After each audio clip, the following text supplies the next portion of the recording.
नमस्कार। Supreme court में एक घटना घटी है कि एक याचिकाकर्ता गया और उसने एक लखनऊ की समस्या को लेकर के कि एसीपी की गिरफ्तारी की मांग की। अब समस्या इस बात की पैदा होती है कि वो ये जानता था कि एसीपी की गिरफ्तारी नहीं होगी, क्योंकि जब किसी संस्था में किसी व्यवस्था में भ्रष्टाचार हो जाता है तो उसने अपनी बात को साबित करने के लिए सुप्रीम कोर्ट को जुडिशियल सर्वेंट कहा है।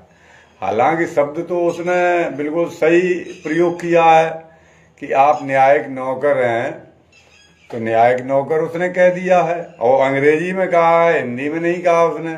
उसे न्यायिक नौकर कहना चाहिए था तो लोगों की समझ में आता। तो दरअसल ये कहने का मतलब है कि जब व्यवस्थाएं भंग हो चुकी हैं और संविधान में ये व्याख्या दी गई है कि जब किसी व्यवस्था में 40% से अधिक अव्यवस्थाएं पैदा हो जाएं तो उस व्यवस्था को भंग कर देना चाहिए। हमारे यहाँ पूर्व समय में भी पहले राक्षस हुआ करते थे। राक्षसों को खत्म करने के लिए पूरे समाज ने कमर कस ली और उनको पतित किया, हटा दिया। रावण जैसे राजाओं का अंत हुआ। ऐसे ही अब ये पुलिस की व्यवस्था जो अंग्रेजों ने स्थापित की थी, अगर इसको भंग न किया गया तो लोकतंत्र समाप्त हो जाएगा।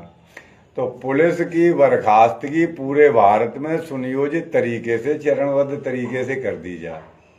इनको तो किसी सेवा में रखना ही नहीं है और नई तरफ से सिविल पुलिस का गठन हो। यह व्यवस्था ऐसी बनाई जाए कि किसी भी विभाग में नौकरी करने वाले को 5 साल जो है सिविल पुलिस में नौकरी करने का मौका दिया जाए। इनको परमानेंट जो है 60 साल के लिए, 62 साल के लिए उसमें भर्ती करना समाज के लिए खतरा उत्पन्न हो गया है। अब ये व्यवस्था 5 साल से ज़्यादा पुलिस में कारगर नहीं रह सकती है। ये हत्यारे, चोर, डाकू, लुटेरे इसमें पहुंच गए हैं। अब पहले तो ये कहते थे कि हर जगह ब्राह्मण लगा हुआ, अभी पुलिस को बर्खास्त करने की बात हो तो ब्राह्मण सामने नहीं आएगा जी, अन्य लोग आएंगे, क्योंकि इसमें पुलिस में अन्य लोग ही हैं, तो इसमें ब्राह्मण बहुत कम है। तो इसलिए जो है इसको पुलिस को बर्खास्त करना चाहिए। और यही पीड़ा उसने वहाँ उछाली है। इस पीड़ा को उसने उछाला है तो उसको समझिए और उस